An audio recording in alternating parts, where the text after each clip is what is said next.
रब्बिश्रह ली सदरी वयस्सिर ली अमरी वहलुल उक़दतम मिन लिसानी यफ़क़हू क़ौली।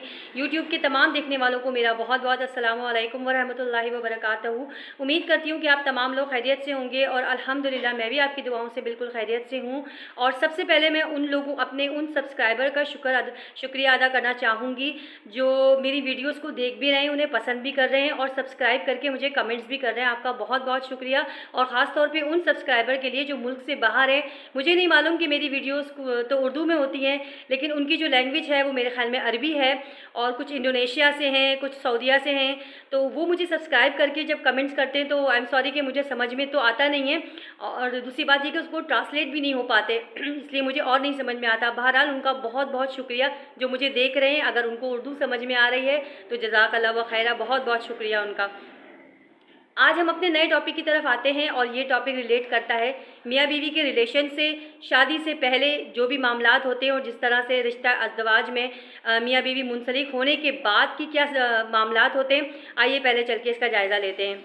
एक माँ अपने बेटे के लिए अपने लिए बहू और अपने बेटे के लिए बीवी ढूंढती है और चाहती है कि वो जितना मेरा बेटा हैंडसम हो या ना हो, लेकिन उसकी जो वाइफ है वो बहुत ज़्यादा खूबसूरत हो। किसी भी तरह से जब ये रिश्ता दवाज में मुंसलिक होते हैं तो सबसे ज़्यादा एक्साइटमेंट जो है ना वो माँ को और उसकी बहनों को और बहुत सारे रिश्तेदारों को होती है, क्योंकि वो चाहते हैं कि इस इवेंट को बेहतर से बेहतर बनाया जाए। इनकी एक्सेसरीज़ क्या होगी, दुल्हन क्या पहनेगी, दूल्हा क्या पहनेगा और हमारी मेन्यू में क्या होगा, किस क्लब में होगी, यानी कि हज़ारों लाखों का मेन्यू उनके जहन के अंदर चलना शुरू हो जाता है सिर्फ एक शादी के नाम पर। जबकि ये इवेंट होता है कोई 4-5 घंटे का। इसको कहते हैं वेडिंग प्लानिंग, यानी कि वो वेडिंग प्लानिंग के ऊपर ज़्यादा तवज्जो देते हैं, मैरिज पर तवज्जो नहीं देते। मैरिज का मतलब ये है कि वो कभी भी अपनी बेटी को बिठा के ये नहीं समझाती हैं, या फिर ये कोई भी रिश्तेदार खातून या वालदा ही सही, वो ये नहीं समझाती कि अब तुम्हारी शादी होने वाली है तो तुम्हारे ऊपर बहुत सारी जिम्मेदारियाँ हैं। लेकिन जो दुल्हन होती है वो सिर्फ़ और सिर्फ अपनी अपनी एक्सेसरीज़ में जो है ना वो मसरूफ़ रहती है। उसके जहन में सिर्फ ये चल रहा होता है कि मुझे दुल्हन बनना है और मुझे सबसे अलग और सबसे खूबसूरत दिखना है। ये एक अलग चीज़ होती है क्योंकि बहुत स्पेशल दिन होता है ये। अपनी शादी का जो दिन होता है वो बहुत ही स्पेशल होता है, लड़की के लिए भी लड़के के लिए भी। लेकिन इसका हरगिज़ ये मतलब नहीं कि सिर्फ एक ही दिन की प्लानिंग करनी है। हमारी ज़िंदगी अब बदल जाएगी। शादी के बाद लड़के की और लड़की की दोनों की ज़िंदगियाँ बदल जाती हैं। ये वालिदैन का काम होता है कि सिर्फ प्लानिंग के ऊपर तवज्जो ना दे, बल्कि वो इस अमर पर भी तवज्जो दे कि आगे अपने बच्चे को ये बताए कि जब तुम्हारी बीवी तुम्हारे साथ होगी तो तुम्हारी क्या जिम्मेदारियाँ हैं, और लड़की को बताया जाए कि जब तुम्हारा हस्बैंड तुम्हारे साथ होगा तो तुम्हारी उसके साथ क्या जिम्मेदारियाँ होगी और उससे तुम्हें किस तरह खुश असलूबी से जो ये रिश्ता अजवाज है तुम्हारा ये कंप्लीट हो पाएगा। असल में औरत का और मर्द का जो ताल्लुक़ होता है ना वो बहुत कंप्रोमाइजिंग पे होता है। मोहब्बत शादी से पहले तक का हिसाब किताब होता है, उसके बाद शादी के बाद जो है ना वो बहुत सारा कंप्रोमाइज़ करना पड़ता है। बाज़ मर्द हज़रात ऐसे होते हैं जो आई एम सॉरी मैं किसी हर एक को नहीं कह रही हूँ, लेकिन बाज़ हज़रात ऐसे होते हैं जो औरत को कहते हैं कि वो बिल्कुल सीधी चले। औरत कभी भी सीधी चल नहीं सकती क्योंकि वो टेढ़ी पसली से पैदा हुई है। तो अगर आपने उसको सीधा करेंगे ना तो आप वो जो टेढ़ी पसली है ना वो टूट जाएगी। तो आप यकीन करें औरत जैसी है उसको वैसे ही लेके चलें, प्यार मोहब्बत से लेके चलें, अपने तमाम काम खुश असलूबी से अंजाम देगी, बच्चों को भी संभालेगी, आपको भी संभालेगी, आपके घर को भी देखेगी। लेकिन आप यकीन कीजिए अगर आपने उसको सीधा करने की कोशिश की ना तो वो कभी भी सीधी नहीं होगी। औरत को अगर आपने अपनी प्यार और मोहब्बत से कोशिश की तो आप यकीन करें वो आपके लिए एक बेहतरीन शरीक हयात साबित होगी और आपकी हर मुश्किल में हर परेशानी में आपके साथ खड़ी होगी। लेकिन अगर आपने उसके साथ ज़ोर ज़बरदस्ती की या आपने उसको तोड़ दिया, और तोड़ने की चीज़ नहीं है, टूटती वो सिर्फ़ और सिर्फ गमों से है, टूटती वो सिर्फ उन तानों से है जिससे उसकी ज़िंदगी मजरूह हो जाती है। जो काम उसने किया ही नहीं है वो अगर उसके ऊपर लादा जाए या उससे ज़्यादा किसी और को अहमियत दी जाए तो ये कुछ वजूहात ऐसी होती हैं जिसकी वजह से औरत टूट जाती है। औरत को जितनी अहमियत आप मर्द हजरात दे सकते हैं अपनी ज़िंदगियों में उतना ही सुकून ला सकते हैं। और इसी तरह औरत को भी चाहिए कि वो अपने शौहर की ताबे रहे, जिस तरह अल्लाह ताला ने फरमाया, जिस तरह अल्लाह ताला ने कुरान में फरमाया, या हदीसों के ज़रिए हमें मालूम हुआ है कि हमें अपने शौहरों के साथ कैसे रहना चाहिए। अगर हम नबी पाक सल्लल्लाहु अलैहि वसल्लम की सीरत से अंदाज़ा लगाएं तो आप यकीन करें उन्होंने फरमाया है कि बेहतरीन इंसान वो है जिसके इखलाक अच्छे हो, और उनमें बेहतरीन इखलाक वाला वो है जो अपनी बीवी के साथ अच्छा सलूक करे। अगर हम नबी पाक सल्लल्लाहु अलैहि वसल्लम की सीरत मुबारक और हज़रत आयशा रज़ी अल्लाह ताला अन्हा की सीरत मुबारक देखें तो one of the best couple in the world, ये सबसे खूबसूरत तरीन कपल और सबसे मोहब्बत करने वाला कपल है कि नबी पाक सल्लल्लाहु अलैहि वसल्लम का एक वाक़या है कि हज़रत आयशा रज़ी अल्लाह ताला अन्हा जिस जगह से पानी पिया करती थी तो नबी पाक सल्लल्लाहु अलैहि वसल्लम भी उसी जगह से पानी पिया करते थे, जिससे इनकी आपस की मोहब्बत जो है ना वो उजागर हो गई थी।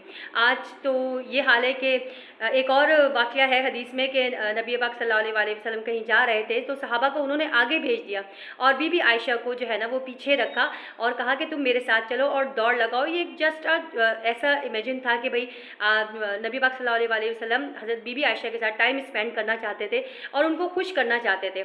आज के दौर में ये अलमिया है कि मियाँ बीवी से भाग रहा है और बीवी मियाँ से भाग रही है। कभी कभी ऐसा होता है कि बीवी को शिकायतें बहुत ज़्यादा होती हैं, कभी कभी मियाँ को शिकायतें बहुत ज़्यादा होती हैं।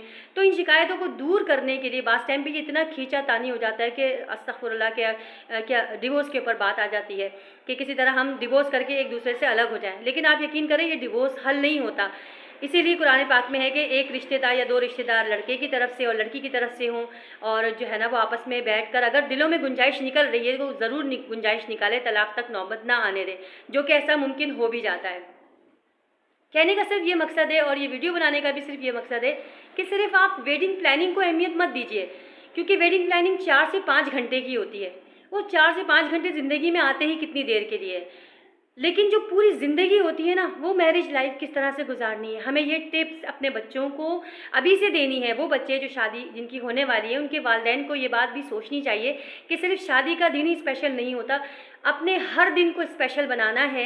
अगर अपने हर दिन को बेहतरीन बनाना है, एक बेहतरीन मियाँ बीवी साबित होना है और अपने बच्चों के लिए कोई एक बेहतरीन इस माशरे में बेहतरीन इंसान और फ़र्द की हैसियत डालना है, तो सबसे पहले हम अपनी मैरिज के ऊपर ध्यान देंगे कि आया हमने अपने बच्चों को सिखाया क्या है कि तुम आने वाली ज़िंदगी में तुम किस तरह से लेकर चलो। क्योंकि ये जाहिर सी बात है, शादीशुदा जो ज़िंदगी होती है और फिर शादी से पहले की जो ज़िंदगी होती है ना वो थोड़ी मुख्तलिफ होती है और शादी के बाद तो टोटली चेंज हो जाती है। आप अपना वक्त, अपनी एनर्जी, अपना सब कुछ अपने लाइफ पार्टनर को दे रहे होते हैं और अगर ये प्लानिंग दोनों के अंदर होना तो ज़िंदगी बहुत अच्छी गुजर जाती है। आपको पता है मीडिया का सबसे बड़ा जो अलमिया है ना वो हमारी माशरे में ये जो लड़ाइयाँ झगड़े हैं ना ये बहुत ज़्यादा मीडिया के ऊपर भी हैं। ऐसे ऐसी फिल्में, ऐसे ऐसे ड्रामे ये लोग इन्वेंट कर रहे हैं और बना रहे हैं और बच्चों को दिखा रहे हैं कि अगर किसी शादीशुदा ज़िंदगी के ऊपर कोई ड्रामा बन रहा है ना तो बच्चियाँ और अगर बच्चे देख रहे हैं ना तो वो अपने आप को वैसा ही महसूस करने लगते हैं। वो कहते हैं कि जिस तरह ये ज़िंदगी गुजार रहे हैं हम भी इसी तरह ज़िंदगी गुजार रहे हैं। और ये सिर्फ इसलिए है क्योंकि हम माँ बापों ने ये नहीं बताया कि ये जस्ट अ ड्रामा है, इसको ड्रामे के ही तौर पे लो। हकीकत में हमें जो ज़िंदगी गुजारनी है ना वो सिर्फ़ और सिर्फ दीन इस्लाम के मुताबिक चलते हुए ही गुजारनी है। अगर हम ऐसा करेंगे तो आप यकीन करें हमारे बच्चों के मुस्तकबिल भी महफूज रहेंगे, इनकी शादीशुदा ज़िंदगियाँ भी अच्छी गुजरेंगी और आने वाले वक्तों में हमारे माशरे में कंप्लीट से मुराद ज़हनी तौर पर हर तरह से आसूदा बच्चे, क्योंकि जब माँ बाप में आसूदगी होती है तो ऑलरेडी बच्चों में भी वो मुतमईनपना आ जाता है। इसलिए हमें चाहिए कि हम जो है ना वो ज़ाहिरी चीज़ों के ऊपर इतना ध्यान ना दें जो कम वक्त के लिए हैं, बल्कि उन चीज़ों पर ध्यान दें जो पूरी ज़िंदगी के लिए, जिन्होंने पूरी ज़िंदगी साथ देना है। वीडियो अच्छी लगी हो तो प्लीज़ इसको लाइक और शेयर कीजिएगा, सब्सक्राइब कीजिएगा और बेल आइकन भी दबाइएगा। इंशाल्लाह अगली वीडियो में फिर हाजिर होंगे। जज़ाकल्लाह व खैरा।